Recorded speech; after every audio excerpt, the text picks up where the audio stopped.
Bonjour tout le monde. Dans cette nouvelle vidéo, on va voir le tracé du diagramme de Black ou bien Black-Nichols.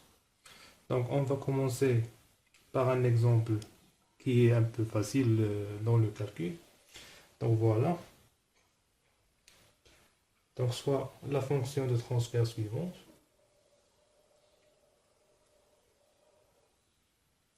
Donc, T de P est égal à 2 sur 1 plus 0,5 P.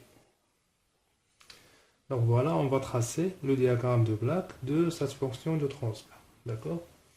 Donc voilà. Donc en fonction de oméga, ça va donner 2 sur 1 plus 0,5 fois j oméga. Donc pour le diagramme de Black, on a une propriété qui est très importante qu'on trace pour oméga appartenant de moins l'infini jusqu'à plus l'infini. D'accord? Et généralement, on trace pour un seul intervalle et le diagramme, il est symétrique. Donc, symétrique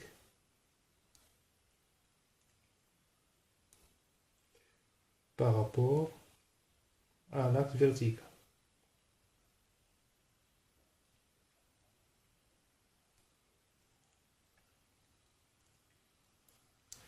Donc, on va voir ça dans le tracé. D'accord?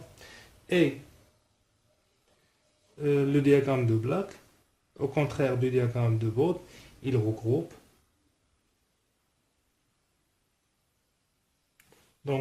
le gain et la phase dans un seul diagramme.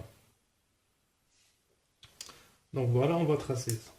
Donc le diagramme de Black-Nichols, c'est le tracé du gain en décibels en fonction de la phase.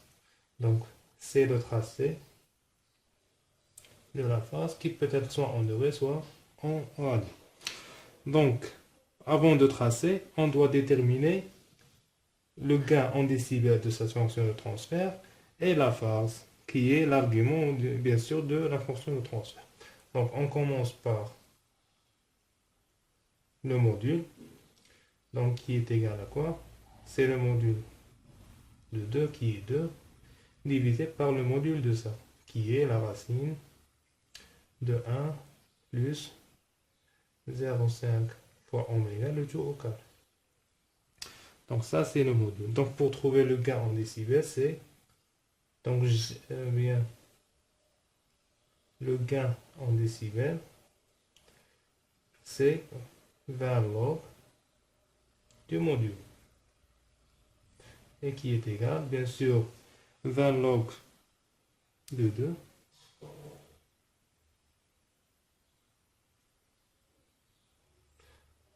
Donc voilà, un moins va sortir. Parce que le log de la division, c'est la différence.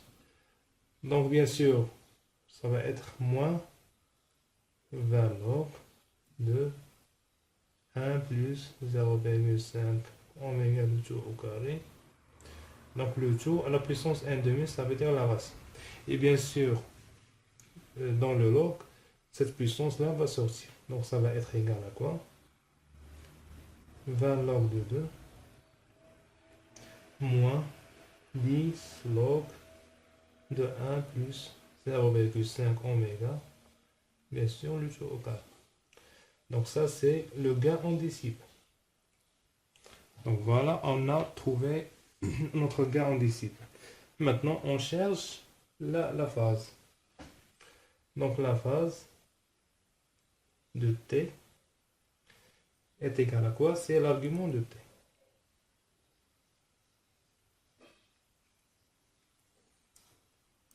Et l'argument de la division, c'est la différence des deux arguments. Ça va donner l'argument de 2 moins l'argument de 1 plus 0,5 j oméga. Donc on revient à la fonction de transfert initiale, bien sûr. Donc l'argument d'un nombre réel positif, c'est 0. Et l'argument d'un nombre réel négatif, c'est moins pi. Donc ici, on a un nombre réel positif, donc c'est 0. Moins, bien sûr, l'argument, ce n'est que la tangente de la partie imaginaire sur la partie réelle. Donc ça va donner moins à tangente de 0,5 fois oméga sur 1. Et ça va donner 0,5 oméga.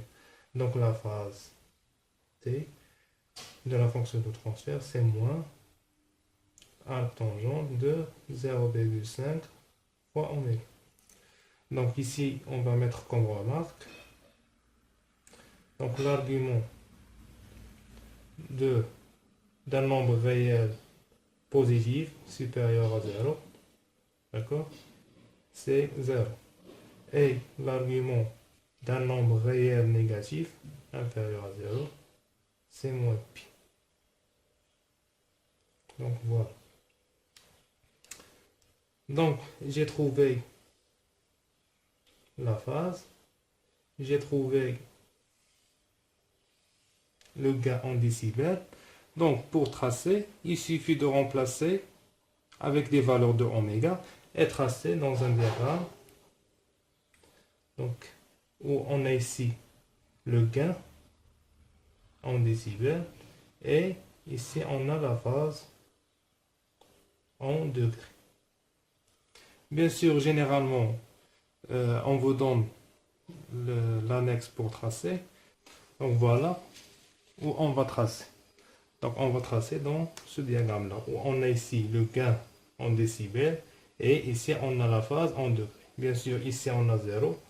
Cette partie correspond à des phases négatives, moins 20, moins 40 jusqu'à moins 100. Et cette partie-là correspond à des phases positives, donc 20 degrés, 40, 60 jusqu'à 100. Et dans cet axe-là, on a le gain en décibels. Bien sûr, ici on commence par 0. Au-dessous, c'est des gains négatifs.